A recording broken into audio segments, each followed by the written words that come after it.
트럼프 미 대통령이 이란 다음 타깃을 점 찍었습니다. 중남미 국가 쿠바. That Cuba is ready to fall. You know? Yes.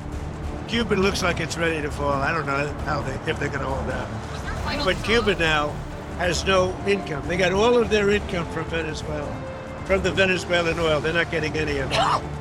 And Cuba literally is ready to fall. 설마 우려했던 일이 현실이 되고 말았습니다. 이란과 핵 협상에 난항을 겪던 미국의 트럼프 대통령이 본격적인 군사 행동을 선택을 했습니다. 그 결과 전 세계가 경악에 빠지고 또 최고 지도자 하메네이가 제거되는 상황까지 발생을 했죠. 맞습니다. 사실 저는 전쟁 때문에 또 이게 두바이에 또 발이 묶였던 우리 국민들이 얼마 전에 또 이제 들어오셨잖아요. 네. 굉장히 마음이 뭉클하더라고요. 막 앉아서 우시고 그럼요. 네, 얼마나 또 무섭고 그러지 않았을까 네. 생각이 들더라고요. 우리 그래서 죽는 줄 알았어요. 못 올 줄 알았어요. 대한민국 최고예요.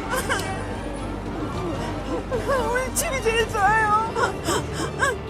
그런데요, 이번 작전이 더 충격적인 이유가 있었습니다. 이 군사작전이라고 하면 극도의 보안을 요하는 그런 작전이기 때문에 사실은 은밀한 새벽 시간 혹은 밤 시간에 대부분의 작전이 이루어진다는 게 일반적인 상식이었거든요.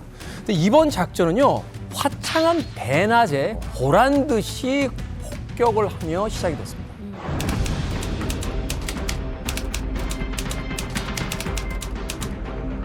장대한 분노.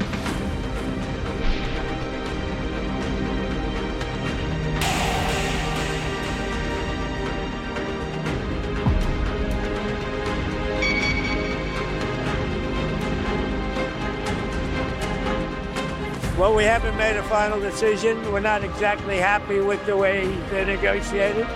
저 분명히 좀 협상을 하는 분위기였어요.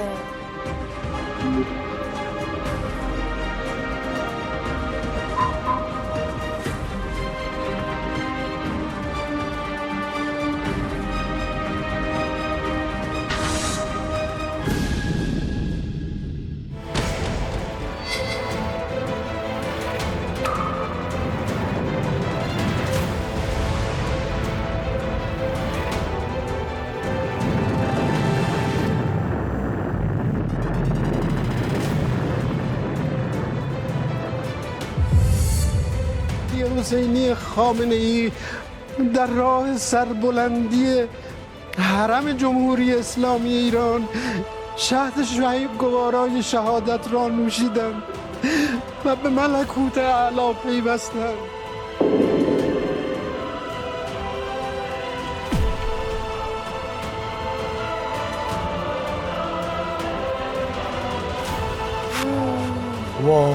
한 번에. 이란도 가만히 있는 건 아닙니다. 트럼프 대통령의 경고에도 불구하고 보복에 나섰습니다.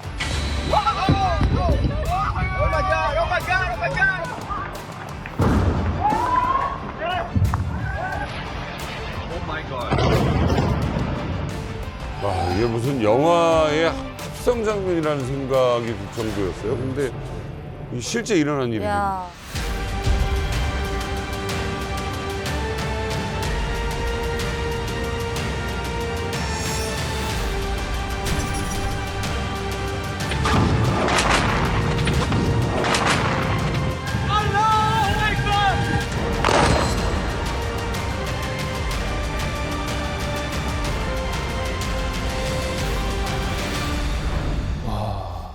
아니 진짜 이 다시 봐도 진짜 아찔한데 이 이란 입장에서는 정말 마른 하늘에 날벼락이었겠어요. 이란 입장에서는 눈뜨고 당할 수밖에 없었습니다.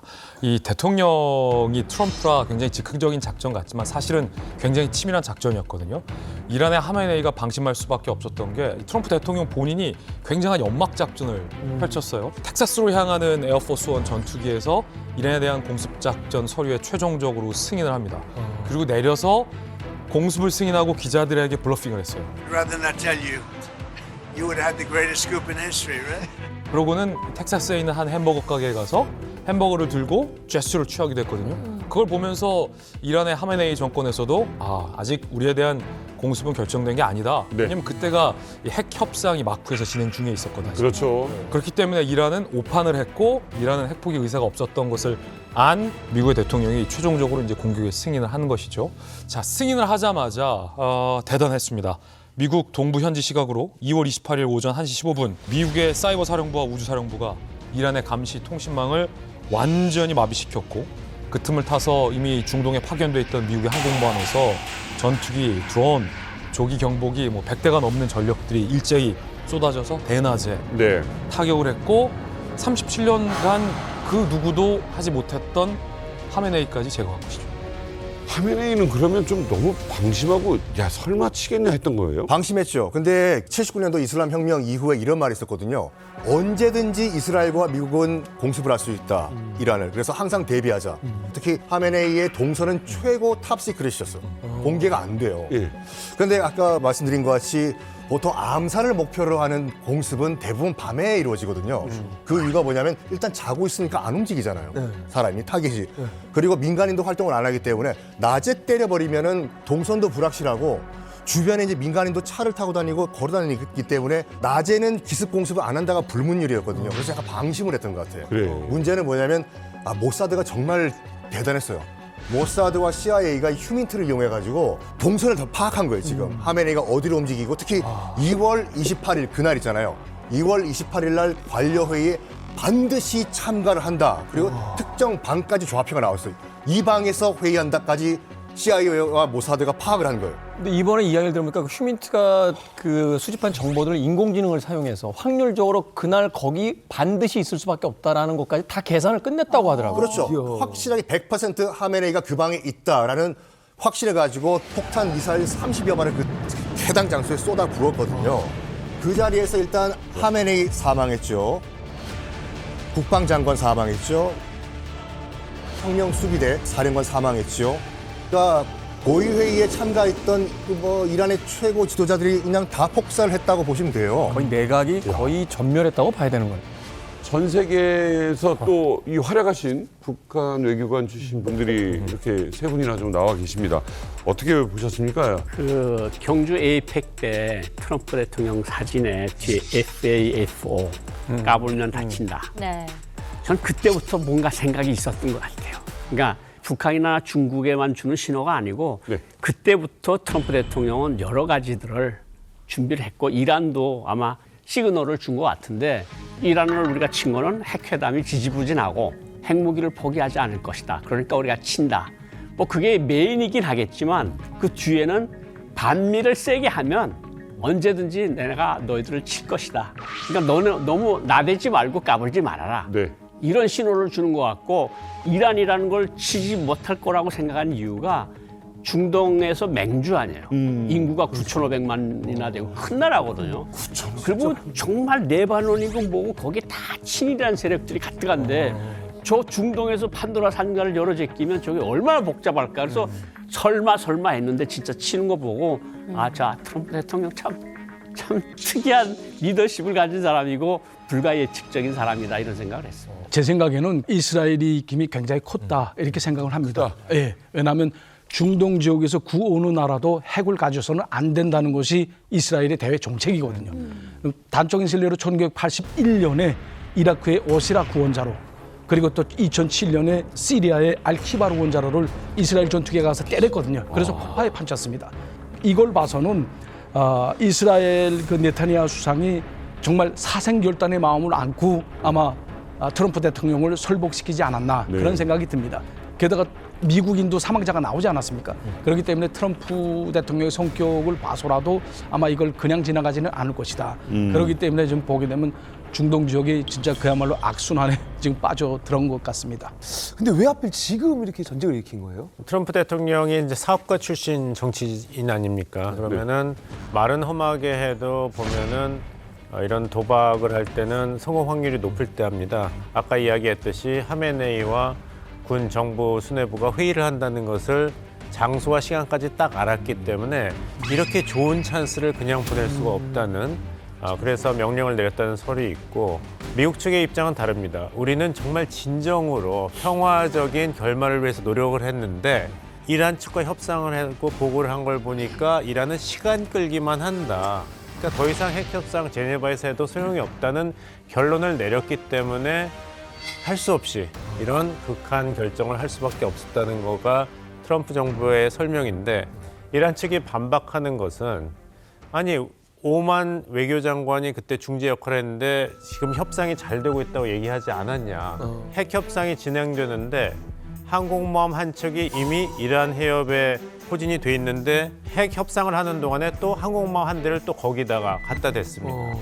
와. 압박만 가려면 한 대면 되는데 군사 작전을 하려면 한 대가 지금 부족하거든요. 그러니까 결국엔 이런 걸 다 종합해 보면 우리는 진정으로 핵 협상에 임했는데 결국엔 미국한테 속았다. 이거는 기만 전술이었다. 이렇게 서로 다른 해석이 나오고 있다. 자, 새해 초부터 전 세계에 발칵 뒤집어 놓은 뉴스가 있었죠. 베네수엘라의 마두로 대통령을 체포를 했습니다.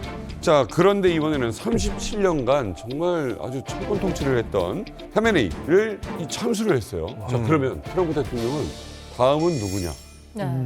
바로 카리브해의 그 아름다운 나라 쿠바입니다. 자, 쿠바.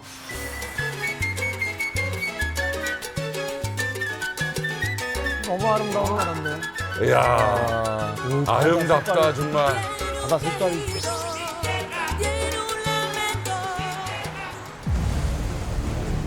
트럼프 미 대통령이 이란 다음 타깃을 점 찍었습니다. 중남미 국가 쿠바. That Cuba is ready to fall. You know, Yes. Cuba looks like it's ready to fall. I don't know if they're going to hold out. But Cuba now has no income. They got all of their income from Venezuela, from the Venezuelan oil. They're not getting any of it. And Cuba literally is ready to fall.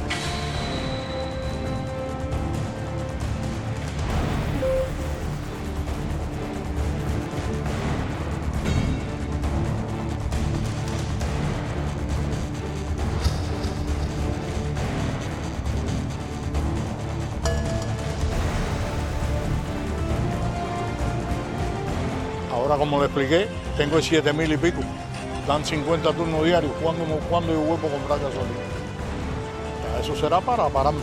쿠바는 완전히 고립된 상태입니다. 관광으로 먹고 사는 나라 아니야? 주유소에 기름이 없고요. 마차? 말이 나왔어. 우와.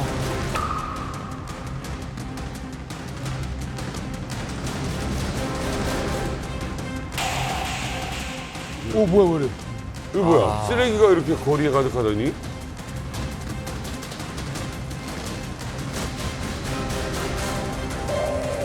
와, 안 먹고 싶다.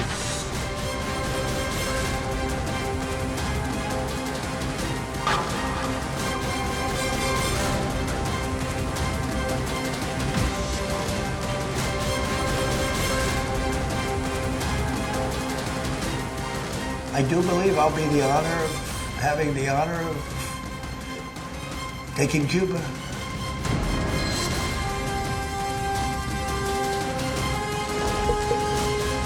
쿠바 진짜 멋있는데. 그러니까요. 이게 어떻게 보면 제가 알던 쿠바는 진짜 음악하고 이 낭만의 거리에서 막 엄청 막 즐기는 이런 느낌이 있었는데 지금은 이제 깜깜하고 약간 진짜 이 쓰레기만 넘쳐나는 어떤 그런 도시로 보이는데 지금 쿠바에서 무슨 일이 일어나고 있는 거예요? 사실 이 쿠바가 미국의 제재를 받아온 건 어제 오늘 일은 아니거든요. 그렇죠. 67년 동안 이 제재를 받으면서도 버텨온 나라가 이제 쿠바입니다. 그런데 바로 이제 트럼프 대통령이 지난 1월부터 한 에너지 봉쇄 때문인데 상상을 해보세요. 당장 내일부터 모든 자동차를 다 못 탄다고 생각한다면 한국에서 지금 마비죠. 야, 그러면 어찌 보면 이 망가까지 걸어서 와야 될 거 아니에요? 걸어서 와야죠. 새벽부터. 근데 이제 그런 상황이 되면 개인의 불편함도 있지만요. 앰뷸런스, 소방차, 와, 아무것도 못 움직인다는 얘기예요. 주요 에너지원을 사용하지 못한다는 건 그 에너지원을 활용한 모든 문명을 이용할 수 없다는 거니까 사실은 산업혁명 이전으로 돌아갔다라고 봐도 되는 거죠. 근데 실제 쿠바가 1월 말부터 상황이 지금 이렇습니다. 거리에는 택시 대신에 당나귀가 마차를 끌고 있고 사람들은 이제 기름이 없어서 자동차 대신에 자전거를 타고 다니고 있습니다. 1월 29일이었어요. 그러니까 트럼프가 쿠바와 석유를 거래하는 제3국에도 징벌적인 관세를 부과하는 행정명령에 서명하면서 쿠바와 석유 거래를 하는 나라가 아무도 없어진 거죠. 거기에 결정타는 베네수엘라에서 마두로가 체포되면서 쿠바로 공급해오던 석유가 끊긴 겁니다. 그러니까 트럼프 대통령한테는 사실은 베네수엘라와 쿠바는 한 세트였어요. 그도 그럴 것이 쿠바, 베네수엘라 공통점 뭡니까? 바로 미국의 턱 밑에서 반미의 칼끝을 미국으로 향하던 국가였죠. 가깝구나. 네. 트럼프의 눈엔 이 눈에 가시 같은 존재가 바로 베네수엘라와 이제 쿠바였던 거죠. 그런데 석유를 사용하지 못하게 에너지 공급원을 끊는 행정명령이 쿠바에게는 치명적이었던 거죠. 그 보도에 따르면 쿠바의 자체 비축유가 이미 2월에 바닥이 났다고 합니다. 지금 현재 상황은 일부 민간 부문에 허용된 서용의 컨테이너만 반입이 허용이 되고요. 그런데 국가 기관 산업을 돌리기 위한 이런 원유 같은 것들은 지금 반입이 중단된 상태입니다. 그 때문에 지금 쿠바 전역에서 60% 정도가 전기가 끊긴 상태고요. 그나마 사정이 낮다고 하는 아바나의 경우에도 하루에 10시간 이상씩 정전이라고 한답니다. 뭐 그러다 보니까 물가는 오르고 또 회사들은 줄줄이 문 닫고 그래서 지금 2중, 3중으로 고통을 받고 있는 게 지금 쿠바의 상황입니다. 병원 같은데 큰일이네요. 병원에서도 수술을 못하니까 그러니까 자체 발전기를 통해 가지고 겨우 그 응급수술만 하는 정도로 알고 있습니다. 부담할 일이 아니구나. 이일기 선생님. 이게 좀 남다르게 느껴지시겠어요. 제가 진짜 쿠바를 볼 때마다 이제 가슴이 아파요.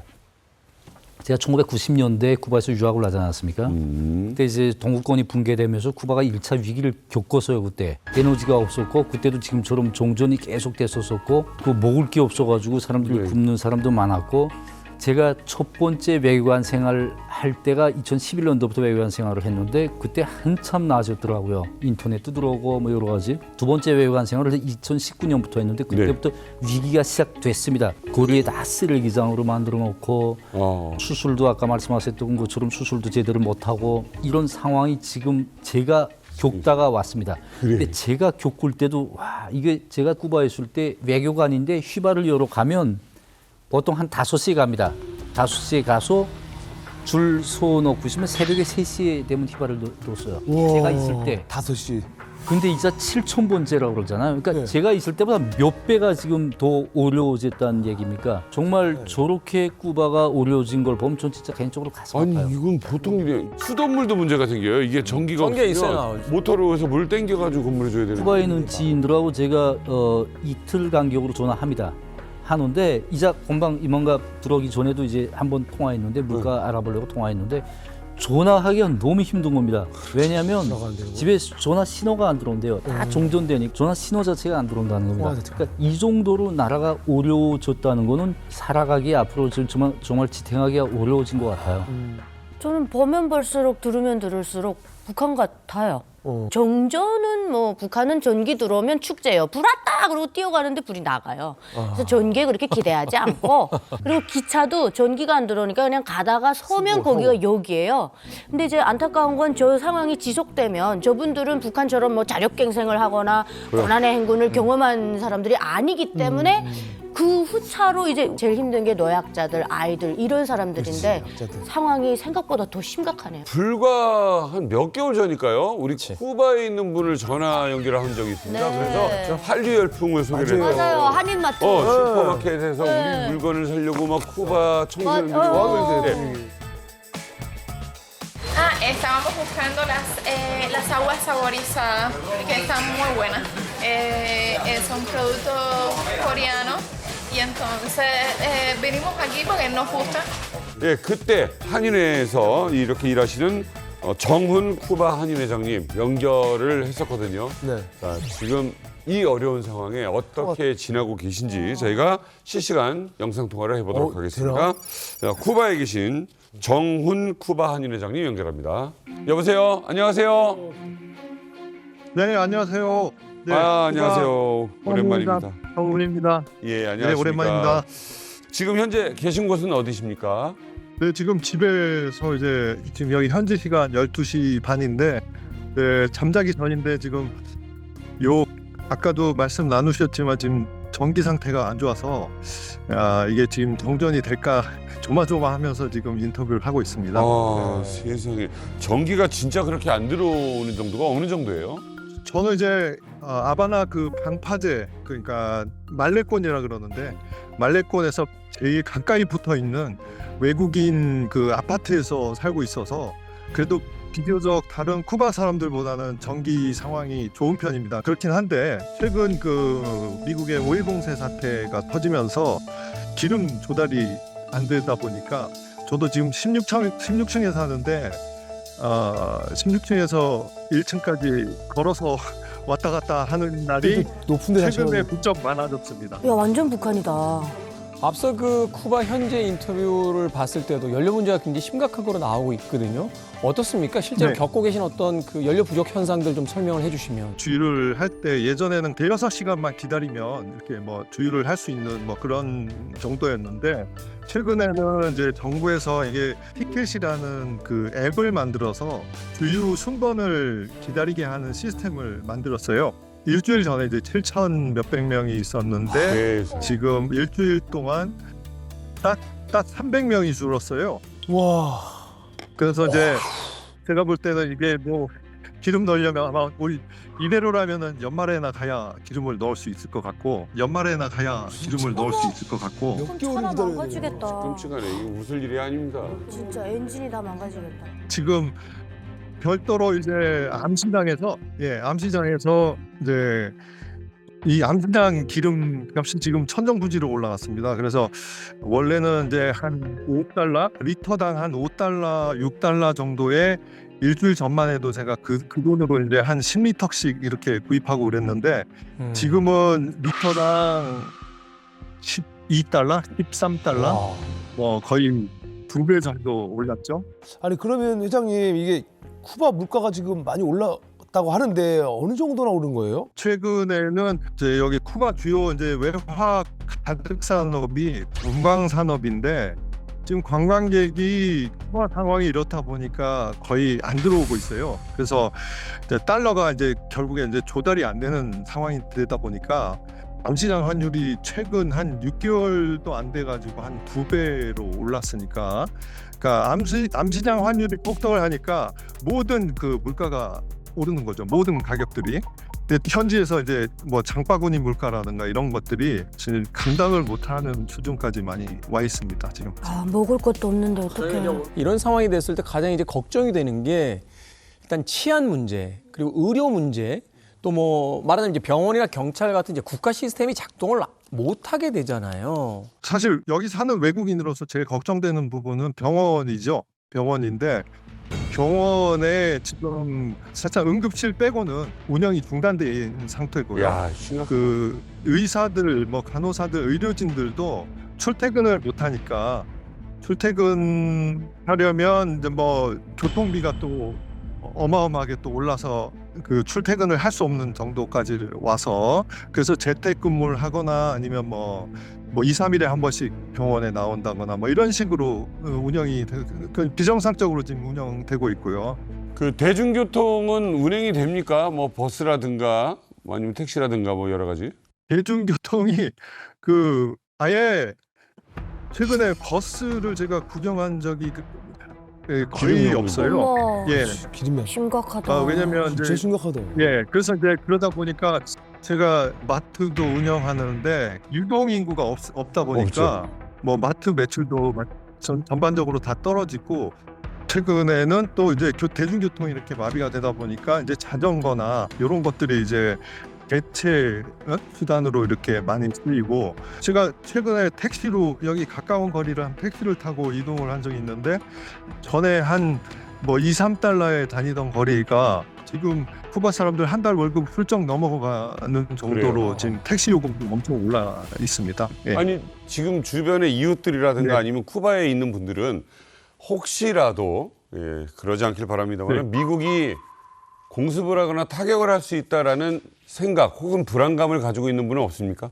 저도 많은 사람들하고 얘기를 나눠봤지만 뭐 이렇게 사나 뭐 어떤 뭐 상황이 와도 자기들한테는 똑같은 상황이기 때문에 힘든 건 똑같기 때문에 네. 크게 신경 안 쓴다라는 식으로 이제 좀 자조적으로 이렇게 생각을 많이들 하고 계시더라고요. 이게 좀 어떤 좀 변화의 계기가 될 수 있지도 않을까 하고 좀 약간 기대 섞인 우려는 약간 있지만 그래도 좀 기대에 가까운 그런 생각들을 많이 하고 계신 것 같아요. 지금까지 어떤 상황조차도 힘들었기 때문에 이걸 오히려 좀 긍정적인 방향의 네. 변화로서 좀 어떤 계기가 됐으면 좋겠다는 일종의 바람을 좀 가지고 계신 거군요. 네, 제가 여기 이제 쿠바에 와서 이제 여러 가지 많은 일을 겪었는데 이제 피델 카스트로 사망하고 미국하고 쿠바하고 국교 정상화를 하고 또 한쿠바 투교도 보고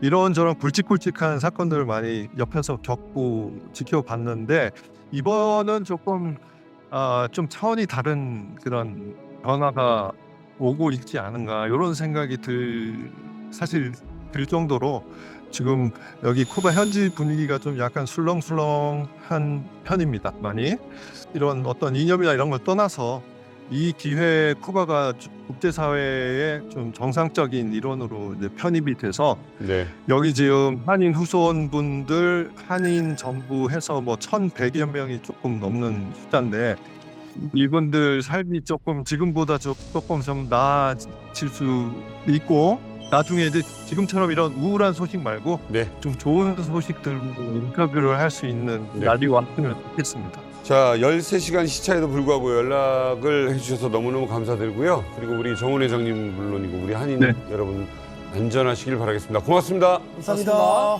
네, 감사합니다. 쿠바는 이미 좀 정상 국가로 좀 보기가 힘들 것 같은데 아니 이제 국민의 이 고통이 더 어마어마할 거거든요. 안타까운 건 의료 체계도 지금 붕괴했습니다. 그리고 이 석유 제재 이전부터 미래를 잃은 젊은 층과 기술 인력 275만 명이 국외로 탈출한 상황이라 국가의 미래를 타개할 제대로 된 미래층도 쿠바에 남아있지 않는다는 게 더 비극입니다. 그래서 이 상황이 얼마나 심각한 건지 현재 쿠바의 모습을 저 이만갑이 밀착 취재했습니다.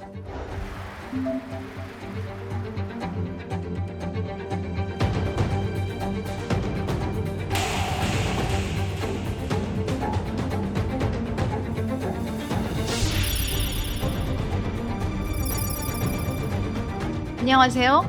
이만갑 쿠바통신원 정호연입니다. 지금 이곳은 전례 없는 에너지 대란을 겪고 있는데요. 생존마저 위협받는 쿠바 상황을 직접 확인해 보시죠. 이곳은 아바나 국제공항. 보시다시피 여행객의 발길이 뚝 끊어졌는데요. 가뜩이나 코로나 이후로 관광산업이 주춤했었는데 이번 사태로 관광객 수가 20%가량 급감하면서 쿠바 경제가 통째로 흔들리고 있습니다.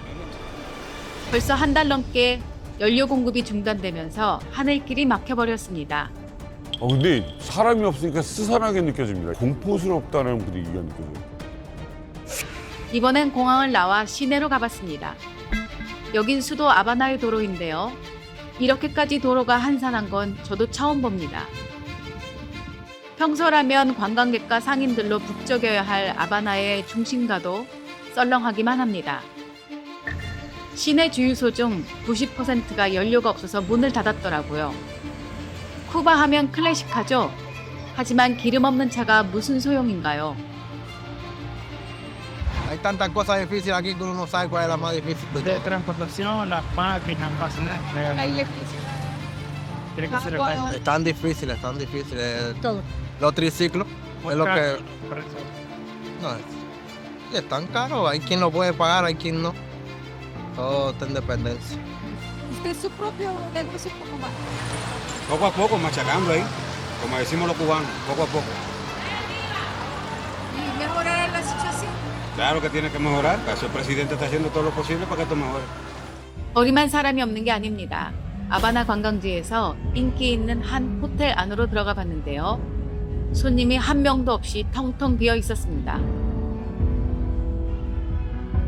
관광객들을 태우고 다녀야 할 인력거 기사들도 하루 종일 빈 차로 시간만 보내고 있는데요. 현지인한테 현재 상황을 물어봤습니다. Ahora no hay turistas, poco. Muy poco. Poco turistas. Una cosa, la otra, tiene que posteriormente tratar de sufragarla también y está viviendo ya. No queda de dos, le ha puesto la guayaba podrida a todo el mundo. Compadre, si tú tienes millón, no tienes que gastarlo, regálalo. Y ya, porque no tienen que gastarlo, pero no para convertir el mundo en una catástrofe. No, para nada. 다 가족이 있고 다 그럴 텐데 참 자식 있고 그러면. 하루가 다르게 오르는 물가 때문에 생필품 가격마저 불안정한데요. 물건을 사는 사람, 파는 사람 모두 힘든 건 마찬가지라고 합니다. ¿Cómo es hoy? ¿Cómo es su venta? No muy bueno. Es muy inestable en estos momentos hacer nada aquí. Los precios no los puedo mantener estables.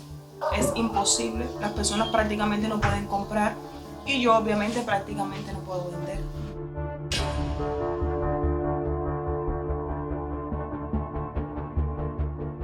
Y sobre todo ahora no lo veo en luz aquí.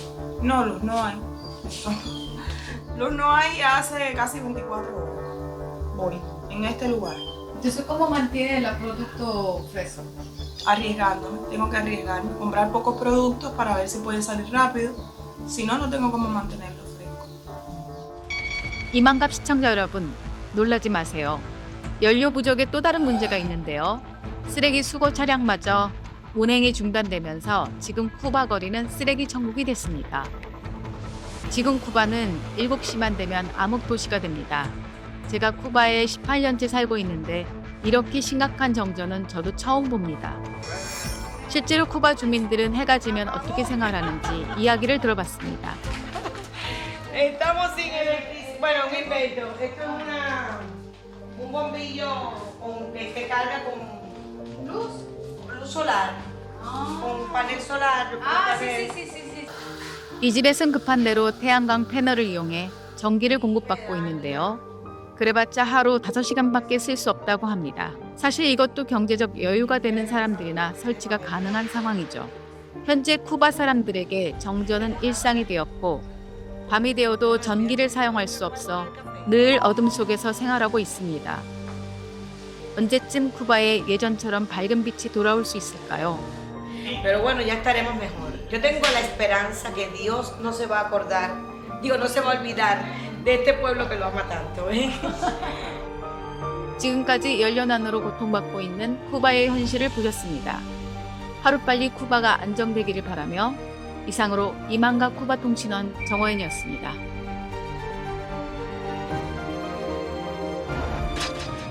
굉장히 안타까운 현실이죠. 이렇게 국제 제재나 미국 주도의 제재가 심해지면 결국은 고통받는 건 일반 서민들입니다. 맞아요. 사실은 문제가 되고 나빴던 건 쿠바 군부의 기득권들, 이란 하메네이 정권에 호유시켰던 사람들, 네. 북한의 김정은과 거기에 이제 기생했던 정권의 실세들 아닙니까? 제재는 굉장히 비극적이고 신중해야 하지만 원인은 이들 군부에게 있다라는 말은 이란도 쿠바도 그리고 북한도 피해갈 수 없다라고 보고요. 이란하고 쿠바랑 비교를 하면 안 되죠. 북한하고 쿠바를 하면 안 되는 거고 이거는 명백한 거잖아요. 아무런 명분도 없는 거고 완전히 미국이 제국주의적 행태를 보이는 거고 쿠바가 그렇게 어렵게 사는 것도 미국이 계속 땡판을 친 거고 여태까지 그런 건데 그 책임을 갖다 그쪽으로 돌리는 건 있을 수 없는 겁니다. 이거 학폭에서 완전히 그 피해자 탓을 하는 거랑 똑같은 거라고 보거든요. 저는 그렇게 해서는 안 된다고 봅니다. 저는 생각이 좀 다른데 쿠바가 어떻게 정상적인 나라였습니까? 코로나 이후에 쿠바에서 쿠바 주민들의 대규모 반정부 봉기가 일었습니다.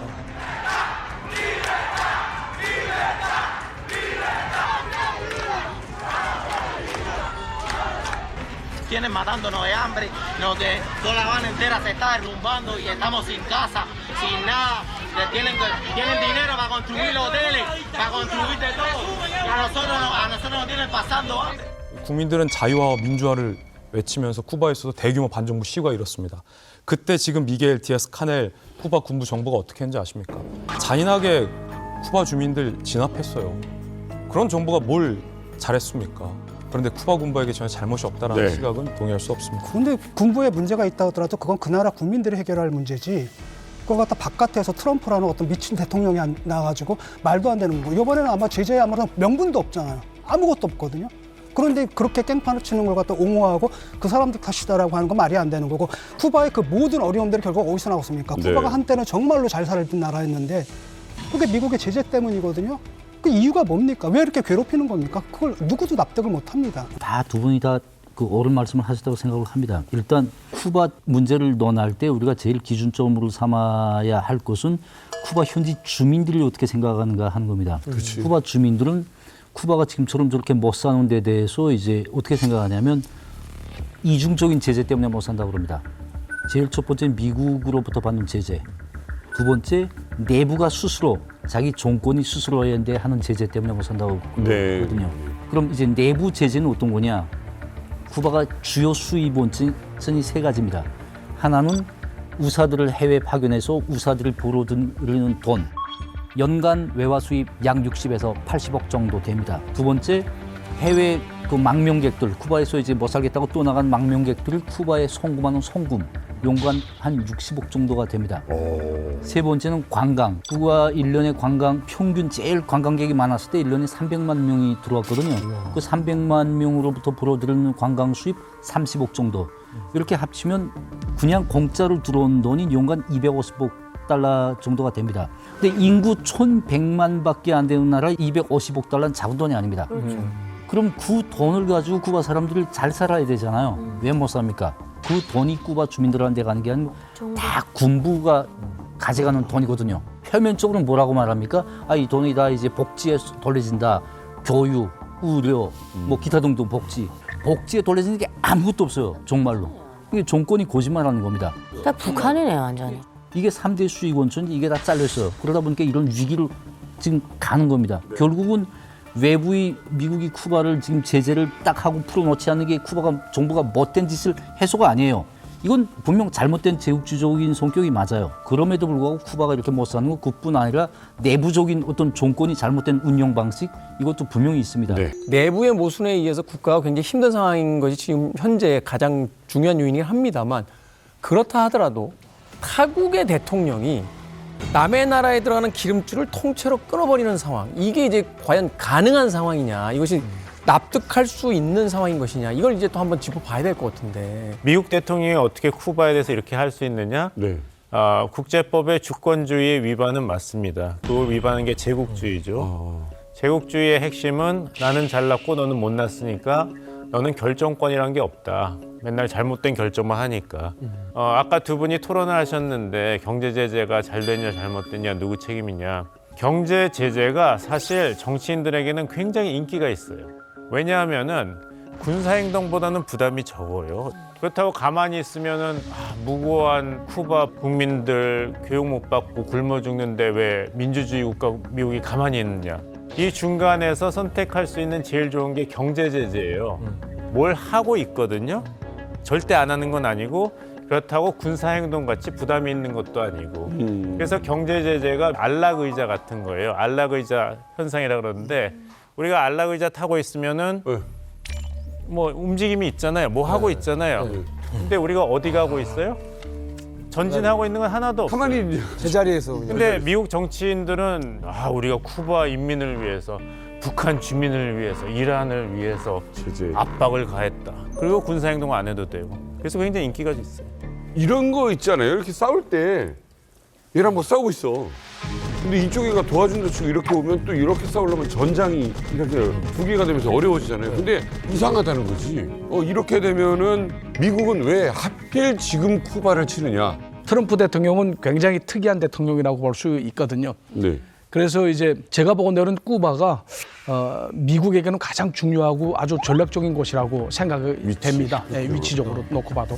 이게 무슨 말이냐 하면 지금 현재 중남미에서 유일하게 사회주의 노선을 내고는 사회주의 국가는 쿠바입니다. 그러니까 쿠바가 자본주의 쪽으로 돌아서기만 하게 되면 중남미에 대한 중국과 러시아의 영향력을 차단시킬 수 있거든요. 그렇기 때문에 미국이 지금 베네수엘라의 그 마두로 대통령을 딱 쪽집게로 딱 집어가지고 다 추출하지 않았습니까? 그러니까 축출을 했기 때문에 지금 현재 쿠바 사태를 보게 되면 중남미에서 완전히 반미 세력을 뿌리째 뽑고 그리고 미국의 영향권 안에 든 중남미로 만들겠다. 이것이 바로 트럼프의 생각이라고 봅니다. 이게 뇌피셜일 수도 있는데 우리가 트럼프 대통령의 꿈을 너무 작게 생각하고 있는 거 아닌가 이런 얘기까지 나오고 있어요. 뭐냐면 유세하다가 7월에 총을 맞았잖아요. Take a look at what happened.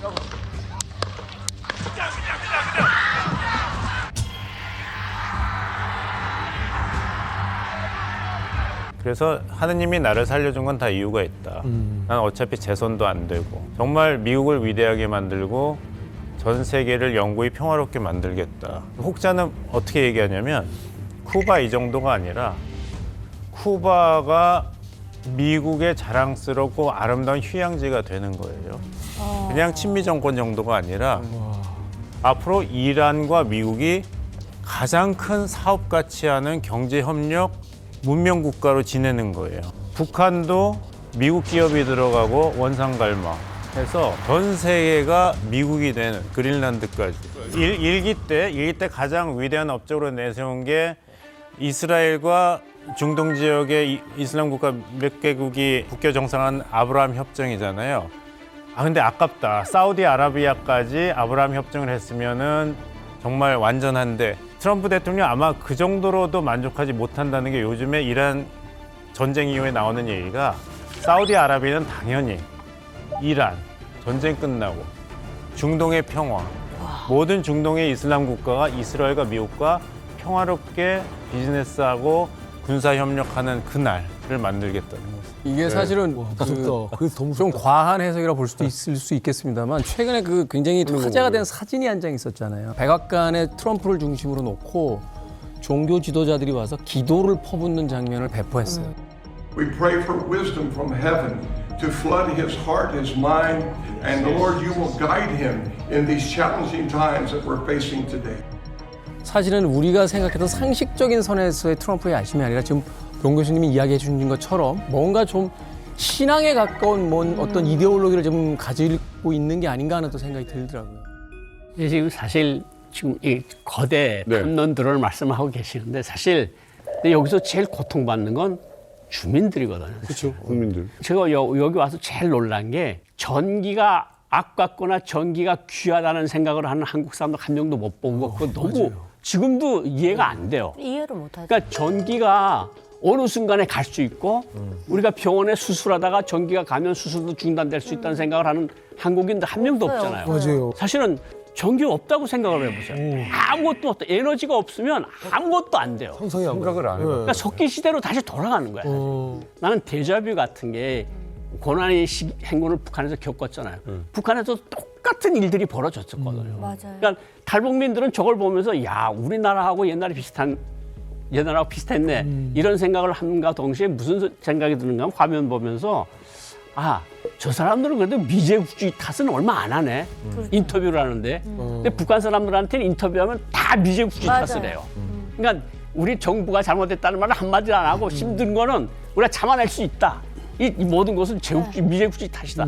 이렇게 하는 것이 차이가 나는데 어쨌든 데자뷰 같은 느낌이 듭니다. 이미 북한에서 한번 봤던 느낌. 근데 어찌됐건 이번 사태를 보면 아직 미국이 쿠바에 대해서 직접적인 뭔가를 하지 않았는데 지금 강력한 경제 어떤 제재를 받고 있는 게 유독 이제 베네수엘라 사태 때문이 아닌가 하는 또 생각이 들거든요. 이 베네수엘라에 굉장히 많이 의지를 했습니까, 쿠바가? 예, 남미에서 이제 쿠바가 의지할 수 있는 나라들이 이른바 좌파 정권이 들어선 나라들이잖아요. 뭐 멕시코라든지 베네수엘라라든지 콜롬비아라든지 브라질 같은 나라들이 있는데 핵심은 베네수엘라입니다. 왜냐하면 석유를 갖고 있거든요. 쿠바의 경우 석유 소비량이 연간 10만에서 12만 배럴이거든요. 그런데 그 쿠바 자체적으로 생산할 수 있는 양이 4만 배럴 수준입니다. 그러니까 절반이 안 되는 거예요. 3분의 1에서 절반 그 사이 언저리거든요. 그러니까 나머지는 다 베네수엘라에서 들여왔습니다. 또 쿠바에서 생산되는 원유가 이게 휘발유나 항공유 등으로 쓰이는 경질유보다는 이게 좀 싼 거예요. 이른바 중질유라고 하거든요. 중질유. 근데 문제는 뭐냐면 이 중질유가 이게 정제하기가 굉장히 힘들어요. 그런데 쿠바 정제 시설의 70%가 지금 연령이 40에서 50년 됐거든요. 그러니까 원래는 이게 박물관에 있어야 되는데 그 클래식카랑 똑같은 겁니다. 정제 시설도. 경제제 때문에 아무런 시설이 못 들어가니까. 그렇죠. 그러니까 이걸 갖다 새로 가려면 뭐가 필요합니까? 자본하고 기술이 필요한 거예요. 근데 쿠바가 일단 자본은 없죠. 그다음 또 기술도 문제입니다. 기술하고 인력을 들여오려면은 또 미국의 제재를 받거든요. 그러니까 이게 이제 있는 그대로 석기 시대 정유시설이 이제 그대로 있는 거죠. 그런 상황에서 역시 믿을 수 있는 건 석유 세계 최대 매장량을 갖고 있었던 베네수엘라일 수밖에 없는 거죠. 그런데 베네수엘라한테 뭐 석유를 달라 한들 그 사람들이 공짜로 주겠습니까? 대가가 있어야 되잖아요. 그래서 원래 현금을 주는 대신에 뭘 보내냐면 인력을 보냈어요. 풍부한 게 인력이니까 의사, 그다음에 간호사, 그다음에 요번에 미국이 침공할 때 굉장히 많이 희생됐던 경호. 맞아요. 병력들 이렇게 보냈던 겁니다. 아니 또 궁금한 거는 이 미국은 쿠바를 왜 이렇게까지 신경을 쓰는 건지도 궁금하고, 아니 특별히 미국의 위협적인 부분이 좀 있는 거예요? 그냥 놔둬도 사실은 아니 그렇게 보시면 안 돼요. 얘기 좀 해주세요. 왜 그런지. 쿠바가 많지 않고 뭐. 플로리다에서 한 150km 떨어져 있거든요. 서울에서 대전이에요. 대전 정도. 보트 타면 한 2시간이면 그래 봐봐요. 이게 미 대륙을 한번 봐보십시오. 미국이 생각보다 굉장히 큰 나라거든요. 뉴욕에서 출발해서 LA까지 비행기 타고 5시간이에요. 거리를 재보니까 인천에서 싱가포르거든요. 네. 이 정도로 큰 나라에 서울에서 대전 정도 거리다 그냥 코 앞 붙어 있다고 보시면 돼요. 붙어 있다고. 가까운. 그래서 특히 이제 62년도에 쿠바 미사일 위기가 있잖아요. 바로 코앞에서 미사일을 쏜다. 여기에 당황 정도가 아니라 기겁을 했거든요. On the island of Cuba, unmistakable evidence has established the fact that a series of offensive missile sites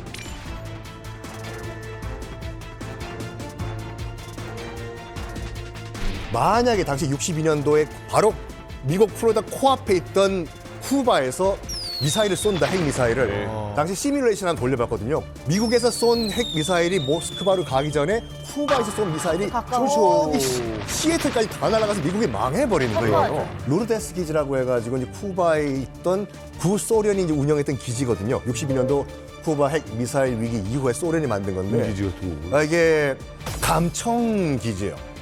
전화. 요즘 누가 감청을 합니까? 그렇죠. 그 러시아도 관리를 하고 있다가 2001년도에 야, 돈 너무 많이 든다 해서 그냥 포기한대거든요. 이 기지를 중국이 인수해가지고 중국 기술로 새로운 장치를 만들어서 다시 지금 레노베이션 하고 있다라고 일부 언론들이 주장을 해요. 이거를 흘리면서 트럼프의 심기를 건드리는 거죠. 만약에 진짜 만들어봐라. 내가 나 놔두나 봐라. 이거죠 지금요. 지금 트럼프를 보면서 다들 입에서 나올라 말라 하지만 전문가들이 안 하고 있는 게 정치적으로 내가 너무 힘드니 전쟁으로 좀 면피하는 거 아니냐 이런 시각들도 있잖아요. 있죠. 쿠바에 대한 이 에너지 제재는 철저히 미국의 대내 정치를 의식했다라고 볼 수도 있어요. 그 이유 중에 하나가 아까 이제 플로리다 말씀 주셨는데 플로리다에는 쿠바에서 살았던 쿠바계 미국인들이 굉장히 많아요. 자, 그럼 쿠바 출신들이 많은데 플로리다는 트럼프 대통령 입장에선 굉장히 탐나는 지역이잖아요. 그러면 쿠바를 제재하면 안 되잖아요. 그런데 트럼프는 왜 쿠바를 제재할까요? 그 이유는 플로리다에 살고 있는 수많은 쿠바 출신들이 쿠바 정권을 제재하길 바라고 있기 때문인 거죠. 바뀌길 바라는 그도 그럴 것이 작년 이 플로리다에서의 트럼프의 지지율이 52%였어요. 그런데 1년 만에 지금 지지하지 않는다라는 부정 여론조사가 52%예요. 그러니까 정반대로 플로리다 여론이 뒤집혔다는 거죠. 플로리다에 살고 있는 쿠바 출신 사람들은 우리로 따지면 탈북민이에요. 왜 쿠바를 제재하길 바랄까? 플로리다에 정착한 쿠바인들은 자발적으로 쿠바를 떠나온 사람들이 아니에요. 피델 카스트로 정부가 반공산 인사들을 탄압했고요. 그리고 기업인들의 기업을 빼앗았고요. 이 정치적인 정적들을 피델 카스트로도 탄압했거든요. 탈쿠한 거구나. 탈쿠. 네, 탈쿠인들이에요. 탈쿠민들이 플로리다에 정착했고 거기서 2세대, 3세대, 2세대죠. 2세대가 정착하고 있으니까 이들의 인식에서는 쿠바에서 고통받고 있는 쿠바 국민들이 남일이 아닌 거예요. 그 쿠바계 미국인들의 정서를 트럼프 대통령이 너무나도 잘 알고 있기 때문에 석유를 막은 거예요. 그럼 어떻게 될까요? 우리 지지율이 올라가죠. 지지율이 올라가요? 오르겠죠. 그리고 중간 선거가 얼마 안 남았죠. 마크 루비오 국무장관을 좀 봐야 돼요. 마크 루비오 국무장관이 지금 뭐 트럼프 행정부에서 국무장관으로서 친 트럼프 행동을 보이고 있지 않습니까? 뉴스 자주 나와요. 나오죠. 근데 마크 루비오와 저희가 또 약간 뭐라고 할까 공통점이 좀 있어요. 뭡니까, 또? 일단 우리 동갑이야. 아우, 돼지띠야. 우리 동갑이라니까. 그리고 미국의 96년도 대선 때 당시 빌 클린턴이 재선 선거에 나오고 공화당에서는 밥 돌 상원 의원이 나와가지고 이제 그 클린턴의 재선을 막기 위해 가지고 대선을 치렀어요. 그때 저는 밥 돌 상원 의원 선거 캠프에 있었고 그 친구 마크 루비오도 플로리다에서 밥 돌 상원 의원 선거 캠페인을 했어요. 저는이라는 건 썬킴을 얘기하는 거예요? 저는 LA에서 밥 돌 상원 의원 선거 진짜로요? 선거 캠페인을 했고. 이거 포레스트 검프야. 진짜. 그래서 제가 굉장히 좀 자괴감을 느끼고 있어요. 왜요? 한 친구는 미국의 국무장관인데 여기서 이러고 있잖아. 나는. 너무 좋은데요 지금. 여기서 이러고 있는데 어때서? 여기서 이러고 있는데 어때서? 자랑스럽다니까. 아이가. 근데 이 마크 루비오가 뭐 이제 아버지가 뭐 공산 정권에 쫓겨나가지고 이제 뭐 약간 반공주의자다라는 말을 하는데 약간 기회주의자에 가까워요 마크 루비오가. 아시다시피 2016년도 트럼프 1기 캠페인 때는 마크 루비오와 트럼프가 진짜 멱살 잡고 싸웠어요, 진짜. 그래요? 공화당 후보를 뽑는 경선 대회에서 마크 루비오가 원래 전통 공화당 접근대로 나이스하게 나갔어. 근데 트럼프는 뭐라고 했냐면 리틀 루비오라고 신체를 약간 비하한 거예요. 이 조그만 놈. 그랬더니 마크 루비오가 참다. 야! 뭐라고 하라고 했는지 알아요? 진짜로 경선 때 트럼프 후보는 손이 작은데 손이 작은 사람은 그것도 작다고 하던데요. 진짜로 했단 말이에요. 정말. He says he's always calling me Little Marco. And I'll admit, the guy, he's taller than me. He's like 6'2", which is why I don't understand why his hands are the size of someone who's 5'2". Have you seen his hands? And you know what they say about men with small hands? You can't trust them. You can't trust them. You can't trust them.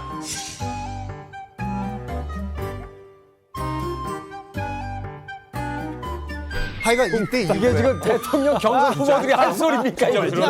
진짜 그 소리 했어요 진짜. 비하로 한 거구나. 진짜로. 그때는 진짜 치고받고 싸웠는데 이제 그 마크 루비오 입장에서 봤을 때도 자기 정치적 입지를 봤을 때 트럼프와 각을 세우면 안 된다.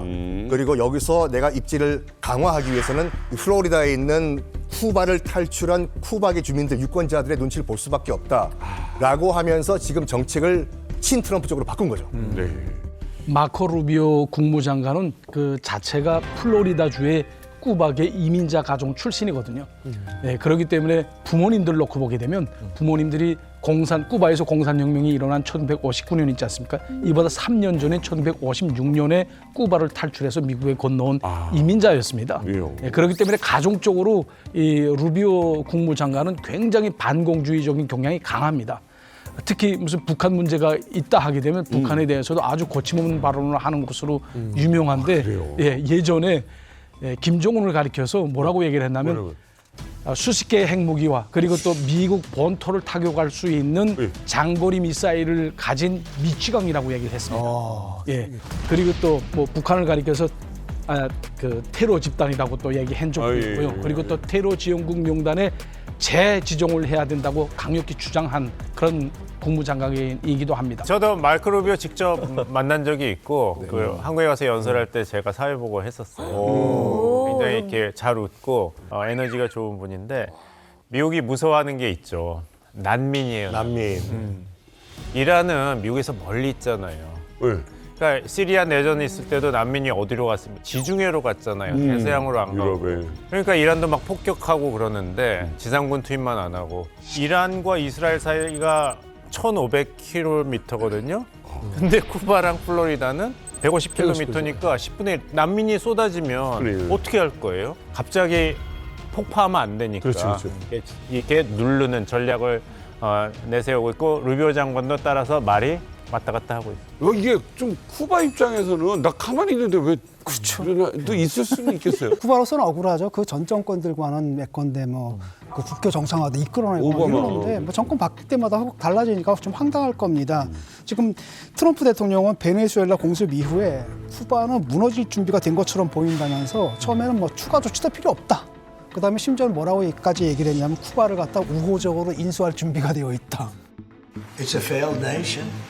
They have no money, they have no oil, they have no nothing. I do believe I'll be the honor of having the honor of taking Cuba. 야, 이거는 그 주권 국가에 대해서 살 수 있는 언어가 아니잖아요. 어쨌든 이런 식의 이제 압박을 가하는데 자존심이 상하지만 쿠바로서는 뭐 어떻게 뭐 군사력이 있습니까? 경제력이 있습니까? 대항할 수가 없기 때문에 결국 타협, 협상을 좀 할 수밖에 없는 거죠. 그래서 이제 미국이 이제 트럼프 대통령이 협상안을 내놨는데 그것도 보면 참 애매모호하거든요. 그 대통령은 나가라, 축출하는 거잖아요. 근데 문제는 뭐냐면 그 대통령이 허수아비라는 거 누구나 다 알고 있잖아요. 사실 카스트로 일가가 지금 지배하고 있는데 이번에 그 협상도 알고 보니까 라울 카스트로의 그 손자인가? 그 라울리토 카스트로라는 사람하고 진행을 했다 그러더라고요. 거기도 세습? 네, 그러니까 변하는 게 없는데 이 사람 물러난다 그래서 쿠바의 체제 자체가 변하지는 않고 또 그 라울 카스트로가 지금 그 체제를 갖다 지배하고 있는데 그 일가랑 좀 협상을 하고 있고 이게 뭔가라는 생각이 좀 들어요. 뭐 어쨌든 이제 미국과 쿠바가 사이가 안 좋은 걸 우리가 다 알고 있고 또 알게 됐습니다.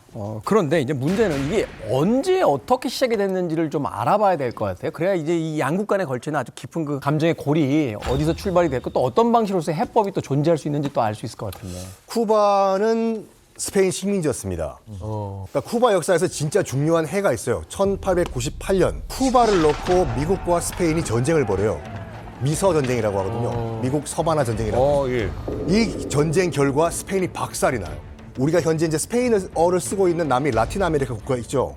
여기서 스페인 영향권이 싹 물러나고 이제 미국의 안방이 돼요. 당연히 쿠바는 그때부터 이제 미국의 이제 경제 식민지가 됩니다. 이 이후에 이제 미국 자본이 다 이제 쿠바로 들어오기 시작해요. 사탕수수 농장도 다 이제 미국 자본이 운영을 하고 결정적으로 미국 자본이 왕창 들어온 케이스가 언제냐면 1920년대, 30년대 미국 금주령 때거든요. 술 못 만들 때. 먹을 때. 마피아들이 뭘 했냐면 술 드십시오. 드십시오. 그러면 배 타시라고 크루즈선을. 그래서 공해상으로 나가면 그때부터 술 마실 수 있잖아요. 그리고 쭉 내려가면 쿠바라고 정말 패러다이스가 있다. 라고 하면서 쿠바를 휴양지로 개발하기 시작해요. 금주령 때구나. 누가? 마피아들이. 마피아가 들어가다 보니까 쿠바의 카지노, 리조트, 호텔을 싹 다 미국 마피아가 운영하는 미국 자본들이 소유하게 됐어요. 이게요. 그럼 이 이후에 이제 미국 이제 경제 식민지가 된 쿠바 일반 국민들은 잘 살았을까요? 좀 잘 살았을 것 같은데. 잘 살지. 돈이 드는데 당연히. 아니죠. 당시에 이제 그 바티스타 정권이라고 이제 친미 독재 정권이 들었었는데 미국에게 잘 보이기 위해서 미국 자본들 여기서 돈 버신 거 다 미국으로 갖고 가시라고. 그래서 일반 국민들은 그 땡볕 아래서 사탕수수 농장에서 사탕수수 노예죠. 여기서 노예로 일하면서 진짜 비참한 삶을 살아요. 진짜 돈은 못 가진 거예요. 돈은 다 미국으로 이제 빠지는 구조였었죠. 이거를 당시에 쿠바 출신 변호사 한 명, 아르헨티나 출신 의사 한 명이 볼 수가 없다. 우리가 뒤집어 엎자라고 하면서 1959년에 혁명을 일으킵니다. 쿠바 혁명이거든요. 그 변호사는 피델 카스트로, 의사는 체 게바라. 자, 그래서 쿠바 공산혁명을 일으켰는데 100명이 안 됐어요. 100명이 안 되는 숫자로 2년 만에 바티스타 정권을 뒤집어 엎었거든요. 이게 돼? 왜냐하면 민심은 우리 편이다. 바티스타 정권이 그만큼 찍힌 거예요. 그러니까 그 당시에 있었던 바티스타 정권에서 기득권층이죠. 카지노 운영하고 호텔 돌리고 하던 기득권층들이 이제 공산 정권에 들어섰기 때문에 더 이상 있을 수가 없어요. 그렇죠. 너도 나도 미국으로 탈출했는데 어디로 가냐? 지금 마이애미가 있는 플로리다로 갔다. 플로리다. 이렇게 연계되는구나. 피델 카스트로가 이제 쿠바 혁명을 일으킬 그 당시만 하더라도 자기는 공산주의자가 아니었다라고 본인이 얘기했어요. 근데 왜 공산주의자가 됐냐? 왜?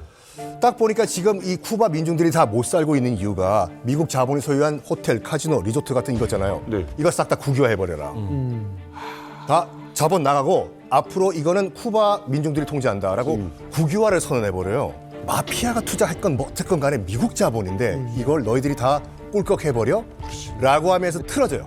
틀어지면서 국유화한 것들은 다 공산주의자들이다 라고 미국 측에서 얘기를 해요. 근데 피델 카스트로가 너희들이 나를 공산주의자라고 얘기한다? 나 공산주의자 하겠다.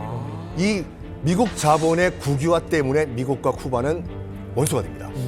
그래서 이제 쿠바 입장에서는 미국하고 단단히 원수가 됐고 미국 입장에서도 쿠바랑도 원수가 됐는데 그 다음에 이제 미국은 계속해서 60년대부터는 이제 금수 조치에 들어간 것이죠. 그 유명한 쿠바 씨가 또 수입 못하게 하고 담배, 설탕 이런 모든 품목을 미국으로 수입을 금지했어요. 그러니까 60년 지났는데도 이어지고 있는데 근데 우리가 좀 역사를 봐야 될 게 그게 60년대에 일어난 일인데 그거를 실제로 경험한 세대가 얼마나 될까요? 쿠바 안에서. 그러니까 쿠바의 젊은 세대는 부패하고 무능한 정권에 대해서 반감이 없을 수가 없어요. 왜냐하면 관광 사업으로 흥했으니까 외부와도 접촉이 얼마나 많았겠어요. 그러니까 새 세상을 원하고 새로운 정권을 바라는 세력이 분명히 쿠바 인구의 대부분입니다. 미국 트럼프 대통령도 여기에 베팅을 하고 있는 거예요. 이렇게 막 제재를 하는 미국도 야속하고 아니 잘 살 수 있는데 그 공산주의 사회주의 체제 군부의 기득권을 유지하려고 이 국민들을 사실은 포로 삼고 있는 그 군부도 굉장히 밉잖아요. 그러니까 북한 마찬가지예요. 핵만 포기하면 잘 살 수 있다니까요. 김일성 때 개혁 개방했으면 윤호 선배님 탈북했겠습니까? 이일기 선배님 탈북했겠어요? 모양 선배님 탈북했겠어요? 통일이 됐겠죠, 그다음에. 통일이 됐겠죠. 마찬가지예요. 쿠바도 마찬가지예요. 누가 하나 탓만할 게 아니라는 거죠. 안타깝습니다. 그런데 여기서 또 하나 역사의 교훈이 있어요. 그러니까 너무 외국 세력에 의존하면 자생력이 없어지는 겁니다. 그렇지. 이건 뭐 민주진영도 마찬가지고 공산진영도 마찬가지예요. 쿠바의 경우는 소련에게 너무 지나치게 의존했던 게 지금까지 발목을 잡는 병폐가 됐습니다. 91년 소련이 무너지기 전까지 석유받았었죠. 설탕 비싸게 사줬죠. 경제 원조 받았죠. 소련 붕괴되자마자 GDP, 쿠바 GDP의 35%가 급락했습니다. 쿠바가 못 살게 된 가장 중요한 계기는 소련의 몰락입니다. 아니 붕괴한 건 사실 이 소련인데 왜 쿠바의 경제까지 같이 무너지는 거예요? 피델 카스트로가 59년 혁명 승리한 다음에 이제 그 61년도에 사회주의적 성격을 발표하고 그때부터 소련이 바싹 붙었습니다. 미국이 코앞에서 미국을 견제할 수 있는 세력으로서 쿠바를 유지하려고 했어요. 경제 지원을 엄청 많이 줬습니다. 그러니까 사회주의 그 세부 진용 가격으로 고려를 했어요. 원유 한 톤당 사탕가루 한 톤 가격으로 채줬어요. 사실 이게 절반 가격이거든요. 쿠바가 아까 피트 언급이 됐지만은 1년 원유 소비량이 한 400만 톤이면 됩니다. 근데 소련이 800만 톤을 줬어요. 설탕을 800만 톤 가져가고 원유를 800만 톤을 줬어요. 계약 체결할 때는 일체 재판매 못한다. 딱 내부에서 소비해야 된다. 근데 400만 톤이면 되는데 나머지 400만 톤은 어떻게 하는가? 다시 팔아먹었어요. 그러니까 소련이 그때 당시 큰형님이었으니까 동생이 좀 못 사는데 그거 파는 거 뭐 그까지 눈질끈 감았어요. 그러다가 이제 동구권이 붕괴되면서 러시아 정부가 쿠바에다 공식 통보를 합니다. 사회주의 때 우리가 체결했던 협정 이거 다 무효화한다. 그러니까 바로 경제 위기가 들어왔어요. 소련을 믿고 원조를 받아먹으면 살다 나니까 산업 인프라는 없지. 당장 소련이 붕괴되다 보니까 뭘 내다 팔아야 그냥 그것도 사다가 먹고 살지 않습니까? 그렇죠. 팔 것도 없고 또 자체 생산도 안 되고 그러다 보니까 경쟁 그냥 종이 그 사상 누각이죠 결국은. 당시 이제 그 90년부터 94년까지가 특별 시기라고 하는데 소련으로부터 지원 끊기고요. 식량 생산이 한 40%가 감소를 했습니다. 그러다 보니까 94년도 뭐 쿠바판 고난의 행군 시기죠. 이때 이제 아바나에서 대규모 이제 시위가 발생했거든요. 먹고 살기는 해줘야 될 거 아니에요. 도대체 먹고 살 방법이 없다 보니까 무려 3만 5천 명의 쿠바인들이 배를 타고 쿠바를 탈출해가지고 플로리다로 들어가는 일이 발생했거든요. 이것 때문에 지금 미국이 학을 떼는 거예요. 일제히 난민이 몰려들면 미국 감당 안 된다. 이거.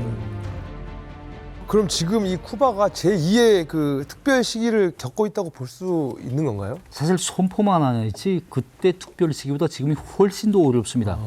사람 개인들의 일상이 아니라 국가 시스템 자체가 아예 붕괴됐습니다. 아까 쓰레기장 봤잖아요. 네. 그 매일 어물차가 와서 가져가야 되는데 원유가 없으면 못 가져갑니다. 저 쓰레기장 우리가 저렇게 보잖아요. 제가 있을 때부터 저게 시작이 됐었어요. 우리는 매일 그 앞을 지나서 대사관을 출근을 합니다. 근데 그 가까이만 가면 사람 시체 냄새가 나요. 그렇죠. 그 어물을 버리는 걸 치우지 않아가지고 그렇지. 얼마나 욕한 냄새가 나오는지 모릅니다. 날씨가 덥잖아요. 그렇지. 그러다 보니까 뷔페가 한국은 오면 다 이렇게 뭐 어물은 여기다 버리고 뭐 음식물은 여기다 거의 그런 게 없어요. 그냥 버물려서 갖다 버리면 다예요.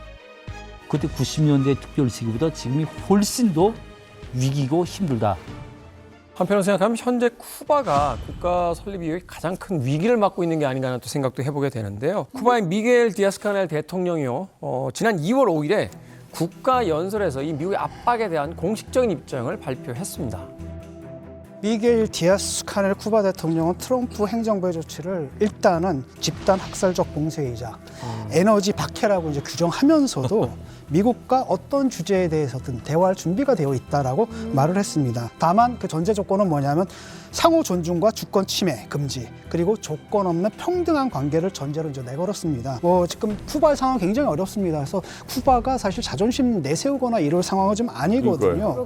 그 뭐 국가의 필수 기능을 유지하기 위해서 필요한 이런 모든 것들이 지금 셧다운 되어 있는 상태라는 거죠. 그래서 얼마나 버틸 수 있을까? 그러니까 미국에서 내건 조건이 일단은 당신은 물러나라는 거거든요. 그런데 과연 그 제안을 받아들일까? 그러니까 국가를 위해서 자기를 희생할 준비가 되어 있을까? 이거는 좀 모르겠습니다. 지켜봐야 되겠습니다. 디아스 카넬은 제가 몇 번 다시 만났거든요. 한국 오셔가지고? 아, 최근에 아니고요. 쿠바에서는. 쿠바에, 네. 디아스 카넬은 제가 본 쿠바 그 고위급 중에 유일하게 정말 뭔가를 하려고 하는 사람이고 쿠바의 현실에 대해서 좀 아파하는 사람이고 또 고마움도 진실하게 표시할 줄 아는 저는 좀 긍정적인 사람이라고 봐요. 소문에 듣자니까 우리 일기 참사님께서 또 이 쿠바 대통령에게 어떤 도움을 주어서 또 감사하다는 말까지 들으셨다면서요? 2018년에 이제 쿠바 대통령이 북한을 방문할 때 대통령급이 방문을 하면 손발대가 옵니다. 그 손발대와의 사업을 제가 했거든요. 근데 손발대와의 사업이 굉장히 어렵습니다.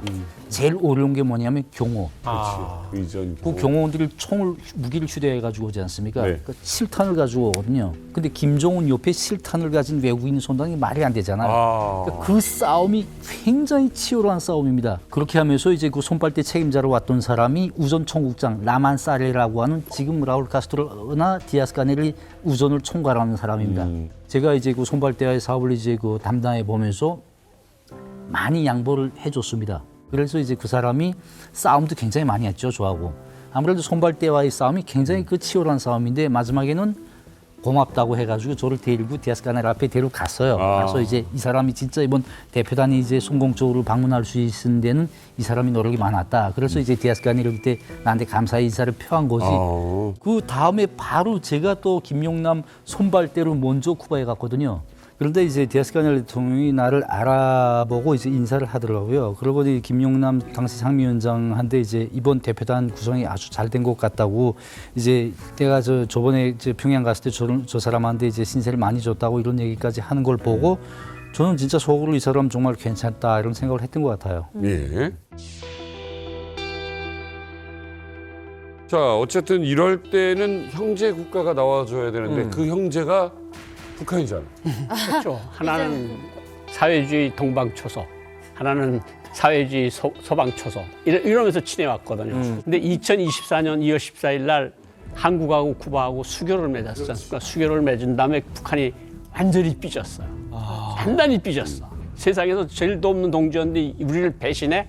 이거거든요. 그러니까 6월 달에 25년 6월 달에 쿠바 지도부가 정상회담을 하자. 그런데 김정은이 거절을 했어.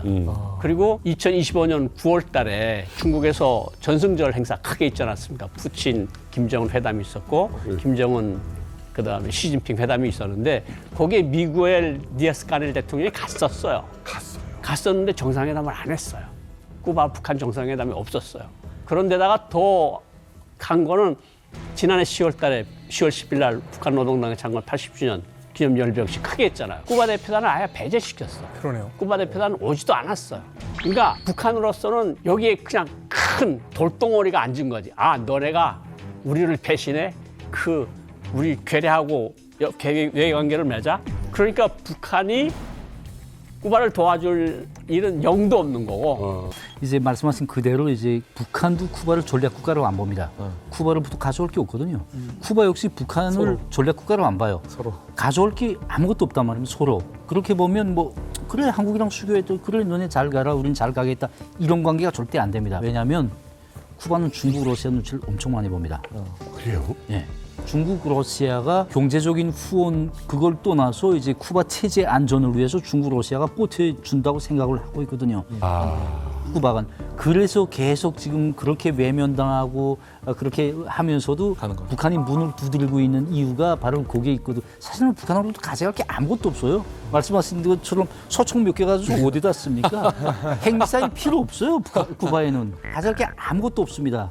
2월 14일이에요. 한국과 쿠바의 수교가 공식적으로 발표된 날이 2월 14일이었는데 북한은 2월 14일에 뭐 하고 있었냐? 이틀 뒤 2월 16일이 무슨 날? 김정일 생일. 광명성절이었잖아요.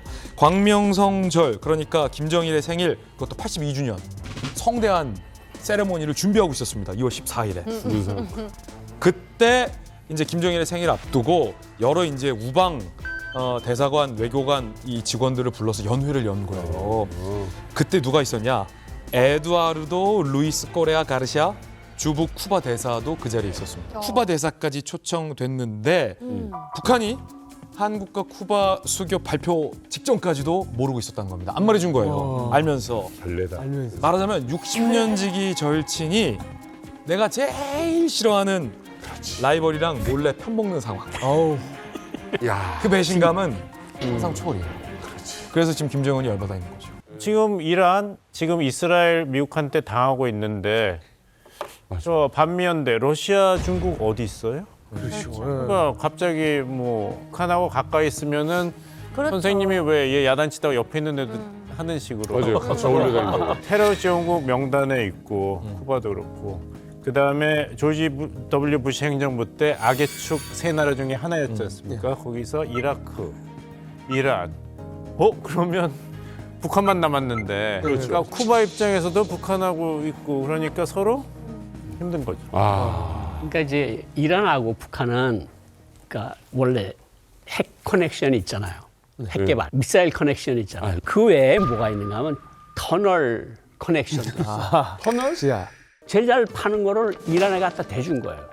제가 한 가지 여기서 좀 우선 얘기를 하나 하면 이란 대사관 밑에 지하에 땅굴을 팠어요. 이경제위원회 사람들이 가서 이란에 있는 북한 대사관. 이란에 테헤란에 있는 북한 대사관이 가서 땅굴을 만들었는데 전쟁 때 피하라고 아니고 거기다가 밀주를 만드는 기계 설비를 만들어가지고 술을 만들어서 밀주를 팔아요. 그 이란 대사관에 있던 사람이 와서 이야기를 해준 거거든. 그 땅굴이 거의 북한이 대준 방식으로 땅굴을 파는 거예요. 그러니까 이란하고 북한은 모든 데서 손을 잡은 정말 친선적인 국가고 형제적인 국가인데 작년도에 어떤 한 북한군에 있던 분이 왔어요. 저한테 무슨 얘기를 하는가 하면 저 땅은 조선 땅일 수 있지만 하늘은 우리 하늘이 아닐 수도 있다. 하늘은 미국일 수도 있다. 그런 얘기니까 공중에 대한 미 공군이나 우주군에 대한 겁이 굉장히 많은 거예요. 언제 뭐가 떨어질지 모르잖아요. 꼭대기에서부터. 지금 이란도 그렇게 공군도 레이더도 별로 좋은 것도 아니고 북한이. 그런 상황에서 지금 이제 말한 것처럼 뭐 가다피 그렇게 갔죠. 사담 후세인 그렇게 갔죠. 이란 하메인이 그렇게 갔죠. 그러면 북한 사람들 생각하기에도 다음엔 우리 차례인가? 이런 생각을 사람이라면 안 하겠어요. 김정은 입장에서는 굉장히 그 두려움이 많을 겁니다. 왜냐면 대변인 송묘에 나갔잖아. 굉장히 강력한 오조를 하면서 나가면서도 트럼프 이름은 또 멋지더라고요. 저들의 리기적 패권적 야욕 달성을 위해서라면 군사력의 남용도 서슴지 않고 있는 미국과 이스라엘의 구한무치한 불량배적 행태를 가장 강력한 오조로 규탄한다. 원색적인 수준이 아니고 옛날 했던 수준들 그냥 반복한 형태로 가만 앉아 있을 수는 없으니까 그냥 이렇게 한마디 하는 식으로 하고 바로 그날 또 김정은이 시멘트 공장 그 현지 지도라는 걸 했더라고요. 원래는 이쯤 되면 숨어 있어야 되는데 공개 활동을 하지 말아야 되는데 또 나와서 다닙니다. 그러니까 이게 결국은 뭐냐면 보여주자는 게 미국이 약한 모습을 보이면 때린다. 이럴 때일수록 내가 좀 더 나가서 활동을 하고 그래야 이제 주민들 결속도 시키고 본인은 진짜 아무렇지도 않는 듯한 강한 모습을 보여줘야 이제 미국이 함부로 이제 군사를 공격을 못한다. 결국은 이런 행동 자체가 미국을 의식하는 행동이 있다라고 이제 저는 보여지더라고요. 방금 말씀하신 미국 이스라엘의 후한무치한 불량배적 행태를 가장 강력한 어조로 규탄한다라면서 작게 말해요. 이건 김정은이 굉장히 위축돼 있다는 거예요. 미국을 불필요하게 자극하고 싶지 않다는 거예요. 그러면서 어떤 이 군사적인 메시지를 내냐면 북한의 최신형 구축함이 있어요. 최현호를 김정은이 이틀 연속으로 찾아서 거기서 미사일 시험하는 걸 굉장히 김정은이 지켜보는 장면을 일부러 보도합니다. 근데 여기는 핵무기 탑재가 가능하거든요. 영상 보시죠.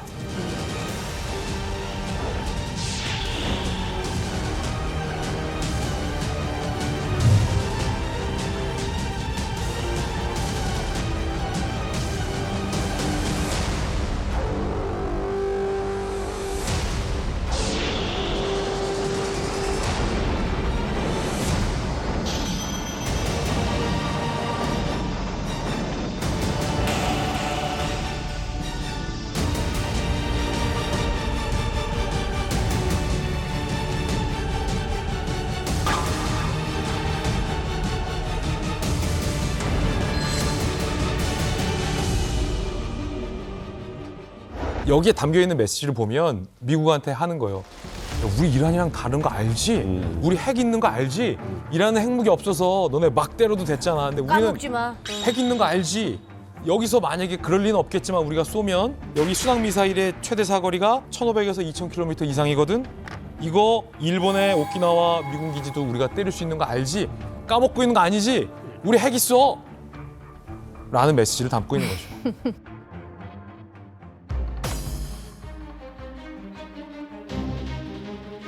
저는 이만감이 무서운 게 우리가 뭔 녹화를 하잖아. 그러면 그 일이 분명히 일어나요. 근데 저희가 지금 이 녹화하고 있는 시점에서 이게 방송이 나가는 시점까지 진짜 쿠바가 멀쩡히 견디고 있을지가 의문일 정도입니다. 앞으로 쿠바의 운명은 어떻게 될 거라고 생각하십니까? 이란과 같이 미국이 쿠바의 군사 작전을 실시할 것인가? 네네네. 그 쓰레기 더미에 뭘 던져 미사일을?